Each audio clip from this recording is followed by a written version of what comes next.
RMP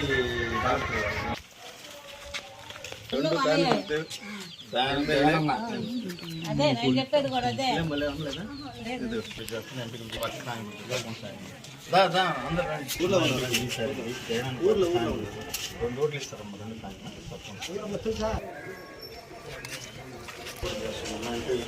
Jagan party family 2 ఓట్లు ఇస్తారా? 2 పోటీ చేస్తున్నాడమ్మా. ప్రథమం బతకాల పేదలు కూడా ఈ రాష్ట్రంలో ఒక ఉన్నతంగా ఉన్నారంటే మళ్ళీ ముఖ్యమంత్రి వైఎస్ జగన్మోహన్ రెడ్డి గారు రావాలని ప్రజలందరూ ముక్త కంఠంతో ఉన్నారు.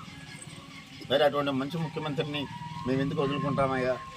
వాలంటీర్ వ్యవస్థ పెట్టి మా ఇంటికే ముసలాళ్ళు అయితేనే, వితంతులు అయితేనే, వికలాంగులకు అయితేనే అందరూ కూడా పెన్షన్ 1వ తేదీ డోర్ కొట్టి మాకు పెన్షన్ ఇచ్చినటువంటి సదుపాయం కల్పించినటువంటి మంచి వ్యక్తి జగన్మోహన్ రెడ్డి గారు. మేము కష్టాలకు పోయిచ్చేసి పనులు చేసుకొని వచ్చి మరి రేషన్ షాప్ కాడ గంటల తరపు నిలబడిన పరిస్థితుల్లో మా ఇంటికే రేషన్ తెచ్చేటువంటి ప్రభుత్వం జగన్మోహన్ రెడ్డి గారి ప్రభుత్వం. అవే కాదు, పిల్లలు చదువుకునే విషయం అయితేనే, ముసలమ్మలు ఆరోగ్యంగా బాగాలేకపోతే వైద్య విషయం అయితేనే, మరి ఇతర మహిళలకు కావాల్సినటువంటి అమ్మఒడి అయితేనేమి, ఆసరా అయితేనేమి, మరి చేదోడు అయితేనేమి, చేయూత అయితేనేమి, ఏ పట్టాలు ఇచ్చినా మహిళలను ముందు పెట్టి మహిళలు అయితేనే ఆ యొక్క ఇంటిని బాగా భద్రపరుచుకుంటారు, పిల్లల్ని చదివించుకుంటారు, మరి కుటుంబం పోషణ పెంచుకుంటారని ఒక మంచి ఉద్దేశంలో గౌరవ ముఖ్యమంత్రి గారు మహిళలకి ఈ యొక్క ప్రభుత్వంలో ప్రముఖమైన స్థానం కల్పించడం జరుగుతుంది. తప్పకుండా ప్రతి మహిళ తల్లి, ప్రతి ఒక్క అక్క చెల్లెలు, ప్రతి ఒక్కరు ఆలోచించాలి. ఎందుకంటే ఈ ప్రభుత్వం వచ్చిన తర్వాత మహిళలు స్వతంత్రంగా, హ్యాపీగా, సంతోషంగా ఏ డేట్కి చెప్తున్నాడు రాష్ట్ర ప్రభుత్వం ఆర్థిక ఇబ్బందులు ఎన్నున్నాయి, ఏ డేట్కి చెప్తున్నాడు దాంట్లో ఇక్కడ పెంచలేతో కానీ మళ్ళీతో కానీ ఇంకొకరితో సంబంధం లేకుండా మీ అకౌంట్కి డైరెక్ట్గా అకౌంట్కి డబ్బులు పడుతూ ఉన్నాయి. ఒకసారి ఆలోచించండి, గతంలో ఏదైనా ప్రభుత్వం ఈ విధంగా చేసిందా? గత పాలకులు చాలా మంది కూడా ముఖ్యమంత్రిగా ఉన్నారు.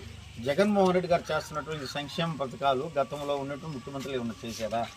మరి ఇప్పుడు అబద్ధాలు చెప్పి మళ్ళా రేపు మేము వస్తున్నాం, మేము అబద్ధాలు చెప్పి మేము అధికారంలోకి వస్తాం, రేపు కూడా మిమ్మల్ని బీడీ కొట్టిస్తామని చెప్పి వస్తూ ఉంటారు, రకరకాల వేషాలతో వస్తూ ఉంటారు. ఒక్కసారి ఆలోచించాలి.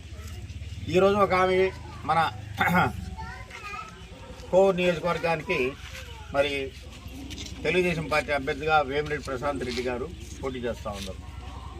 ఆమె చెప్తా ఉంది, నేను 1,00,000 ఓట్లు మెజార్టీతో గెలుస్తాను, ఒకసారి చూడండి అని చెప్తా ఉంది. ఒకసారి ప్రజలందరూ ఆలోచించాలి ఈ మాట. 1,00,000 ఓట్ల మెజార్టీ, 1,00,000 ఓట్ల మెజార్టీతో నేను గెలుస్తాను, ప్రసన్న కుమార్ని వాడగొడతానంటుంది. ఏమి చూసి నీకు 1,00,000 ఓట్లు వేస్తారమ్మా? నిన్ను ఎందుకు గెలిపిస్తారు? నీ యొక్క రాజకీయ కుటుంబం ఏంది? నీ నేపథ్యం ఏంది? నువ్వు వచ్చి ఈ రోజుకి కోవూరు నియోజకవర్గంలోకి వచ్చేసి నాకు డబ్బులు ఉన్నాయి, నాకు బోల్డంత ఆస్తుంది, ఆస్తి అంతా మీకు డబ్బులు పనిచేసి మేము మీ దగ్గర నేను ఓట్లు ఎంచుకొని 1,00,000 ఓట్లు మెజార్టీతో గెలుస్తానని చెప్తున్నారు. ప్రశాంత్ రెడ్డి గారు ఒకటి ఆలోచించండి. మీరు మీ భర్త గారు గత 4 సంవత్సరాలుగా ఇక్కడ ఇన్ఛార్జిగా ఉన్న తెలుగుదేశం పార్టీని మట్టిలో కలిపి, అభ్యర్థిని మట్టిలో కలిపి చంద్రబాబు నాయుడు దగ్గర కొన్ని కోట్లు కుమ్మరిచ్చేసి సీటు తెచ్చుకోవడంలో సక్సెస్ అయ్యారు. కానీ ఆ పార్టీకి ఉన్నటువంటి క్యాడర్ని కాపాడుకోవడంలో అట్టర్ ఫ్లాప్ అయిపోయారు. దాన్ని ఒకసారి ఆలోచించుకోండి. మీరేదో వ్యాన్కి తిరుగుతా ఉన్నాను, వ్యాన్ ముందు 100 మంది ఉంటారనుకుంటున్నావు. 100 మంది వివిధ గ్రామాల నుంచి నీ ఇన్ఛార్జీలు, నీ మేనేజర్లు తోలుతున్నారమ్మా. నువ్వేమో ఒక వలయంలో నువ్వు వచ్చేసి జీబీకి తిరుగుతా ఉన్నావు. నీ వలయం చుట్టూ నీ బౌన్సర్లు, నీ అసిస్టెంట్లు అందరిని తీసుకొని నెల్లూరు నుంచి ఒక 100 మంది తిరుగుతున్నావు తల్లి. క్షేత్రస్థాయిలో ఎవరిని కూడా నిన్ను ఆహ్వానించడంలే. 300 బిర్యానీ చెప్తున్నారు, తీసుకొస్తున్నారు, 10 ఊర్లను తీసుకొస్తున్నారు, 10 పదులు అని చెప్తున్నారు ఆటోకి. మరి ఒక 1000 మందిని తీసుకొచ్చి ఊరేగింపు చేస్తున్నారు. నిన్ను ఈ ఊరేగింపు చేస్తున్నారు. కానీ నీకు ఏ నాయకుడు కూడా, పాత తెలుగుదేశం కానీ కొత్త తెలుగుదేశం ఏ నాయకుడు కూడా నీతో ప్రయాణించడానికి సిద్ధంగా లేరు తల్లి. నీ డబ్బు లేదు నువ్వు అనుకున్నామో. తెలిసి తెలియనటువంటి కొంతమంది అమాయక ప్రజలను, కొంతమంది వచ్చేసి ఎస్సీ ఎస్టీ బీసీలకు సంబంధించినటువంటి స్థానిక సంస్థల ప్రజాప్రతినిధులని ఇక్కడ ఒక బ్రోకర్ కూడా తయారై ఉన్నాడు, బుటోగాడని. వాడు అంతకుముందు 5 సంవత్సరాలు లేకుండా ఉన్నాడు, ఇప్పుడు వచ్చినాడు. ఈ పక్క గ్రామం వాడిది. వాడు వచ్చి మధ్యస్థం చేస్తూ ఈ యొక్క డాలర్ పని చేస్తూ ఈ సంతలో పశువుల్లాగా నీకు కొనిస్తున్నారు. కానీ వాళ్ళు వచ్చేసి క్షేత్రస్థాయికి పోయి ఏ ప్రజల ముందుకు కానీ ఈ సంక్షేమ పథకాలు అందుతున్నటువంటి ఈ పేద ప్రజల దగ్గర పోయి ఒక్కరు కూడా పాంప్లెట్ ఇచ్చి ప్రశాంత్ రెడ్డికి ఓటేయమని చెప్పే దమ్ము ధైర్యం ఉన్నటువంటి నాయకులు ఒకరు కూడా లేరు తల్లి. నువ్వు 1,00,000 ఓట్లతో ఓడిపోతా ఉన్నావు. దాన్ని చూసుకో ఫస్ట్. నువ్వు ఎన్ని నువ్వు చెప్పుకున్నా నీ డబ్బులు కాజేయడానికి ఉండాలి. కానీ నిన్ను గెలిపించే పరిస్థితుల్లో ఈ కోవూరు నియోజకవర్గంలో ఎవరూ లేరమ్మా. నీకు 13వ తేదీ వరకు కూడా నీకు వాపే చూపిస్తారు కానీ బలుపు కాదు తల్లి. నీకు అసలైన వాస్తవం చూపించేది జూన్ 4వ తేదీ తల్లి. జూన్ 4వ తేదీ అసలు ఆ కోవూరు నియోజకవర్గ ప్రజలు దేనికి ఓటేసారా, ఎందుకు వేసారా, ఎవరిని ఆదరిస్తున్నారా దాన్ని కరెక్ట్ గా 4వ తేదీ చెప్తారు తల్లి. ఈ యొక్క నియోజకవర్గంలో ఎవరేం చేశారో అని చెప్తున్నావు. మేము పుట్టి బుద్ధి రీతలకే ప్రసన్న కుమార్ వాళ్ళ నాయన ఫస్ట్ ఓడించేతలకి ఇక్కడ శ్రీనివాసరెడ్డి గారు ఇక్కడ ఎలక్ట్ కావడం జరిగింది. అప్పటి నుంచి ఇప్పటికి 11 సార్లు పోటీ చేశారు. ఈ నియోజకవర్గంలో ప్రజలు 9 సార్లు వాళ్ళు ఆదరించారు. 10వ సారి కూడా మంచి మెజార్టీ గెలిపడానికి సిద్ధంగా ఉన్నారు. జగనన్న ఇస్తున్నటువంటి సంక్షేమ పథకాలే మా అభివృద్ధులకి శ్రీరామ రక్ష. ఎందుకంటే ప్రతి ఒక్కరు చూస్తూ ఉన్నారు, అబ్బాయి ఇంత మంచి ముఖ్యమంత్రి ఇటువంటి పరిపాలన మనం చూడలేదు. ముస్లింలు అయితేనే, వితలంతులు అయితేనే, వికలాంగులు అయితేనే, యువత అయితే, రైతులు అయితేనే ఏది చెప్పినా చేశాడయ్యా ఈ అబ్బాయి ఈ ముఖ్యమంత్రి. ఇటువంటి ముఖ్యమంత్రి మేము ఎందుకు వదులుకుంటామయ్యా, వస్తా ఉంటారు పోతా ఉంటారు సరే అని చెప్తున్నామని అన్న. అదే ఇనమ్మ తల్లి, నువ్వు ఏదో 1,00,000 ఓట్లు ఈరోజు చెప్పున్నావు. ఒకసారి స్క్రిప్ట్ రాయిస్తున్నావు, స్క్రిప్ట్ రాయిస్తుంటే చదువుతున్నావు, చాలా తప్పులు చదివేస్తున్నావు. మాఫియాలంట, గ్రావులంట, ఇసుకంట తల్లి. ఆ అనకొండలు అందరూ నీ పక్కే ఉన్నారు. బుచ్చులో ఉన్నటువంటి ఇసుక ఎవరు కాజేశారు, గ్రావులు ఎవరు కాజేశారు, లేఅవుట్లు ఎక్కడ వేసినారు, బార్లు ఎవరు పెట్టుకోవడం అంతా నీ పక్కనే పెట్టుకోండి వస్తాయి అనకొండల్ని. ముందు వాళ్ళ పాపం వాళ్ళకి ఒళ్ళంతా పులకరిస్తుంది నువ్వు మాట్లాడే మాటలు చూస్తుంటే. ఆడపోతే కొంతమంది ఒక లెటర్ రాశారమ్మా.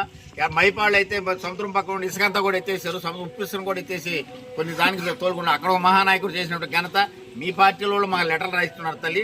ఇక్కడ పోతుంటే ఈ విధంగా చేస్తున్నారని మా పార్టీలో ఉండి ఈ అనకొండలు వచ్చేసి ఈ విధంగా సంపాదించుకొని మళ్ళీ మా పార్టీని విడిచిపోయిన వాళ్ళే నీ పక్క తిరుగుతున్నారు తల్లి. వాళ్లే సంపాదించుకున్నారు. అది ఒకసారి వెనక్కి తిరిగి మనం ఏం మాట్లాడతాం, ఒకసారి నీ వెనక నీ జీబులు వెనక్కున్నారు ఒకసారి చూడమ్మా. నువ్వు 1,00,000 ఓట్లు అనేది నీ పగటకల. రాబో రోజుల్లో ఇంకా కూడా రోజు రోజుకి నీ గ్రాఫ్ తగ్గిపోతా ఉంటుంది తల్లి. నువ్వు అనుకున్నావో ఏ రోజు ఎక్కడ నువ్వు తిరుగుతున్నావో ఆ రోజే నీకు అక్కడ పండగ వాతావరణం కనబడుతుందమ్మా. నువ్వు పోయిన తర్వాత మళ్ళీ చీకటి కనబడుతుంది నీ పార్టీకి. నీ పార్టీ నాయకులు నీతో ఎవరు లేరు. నీ బంగ్లా చుట్టూ తిరుగుతున్నారు. పేమెంట్ లేట్ అంట, అనుకున్న పేమెంట్ ఇవ్వడం లేదంట. ప్రతి ఒక్కరు అసంతృప్తిలో ఉన్నారమ్మా. పాత తెలుగుదేశం పార్టీ వాళ్ళ పాపం అయితే ముసుగుదని పడుకో ఉన్నారు. వాళ్ళ పరిస్థితి అయితే అందరూ కూడా కొన్ని రోజులు బయటకు వచ్చి ముసుగు తెచ్చుకొని బయటకు వచ్చి అసలు ఏం జరుగుతుంది ఇక్కడ, మనం ఎందుకు బయట వాళ్ళకి ఓటేయాలా, స్థానికులు ఎందుకు ఓటేయలేకపోతున్నారు దాంట్లో కూడా మదన పడతా ఉన్నారు. రాబో రోజుల్లో రాబోటువంటి ఒక 10-12 రోజుల్లో కూడా అసలు రంగు బయటపడతారు తల్లి.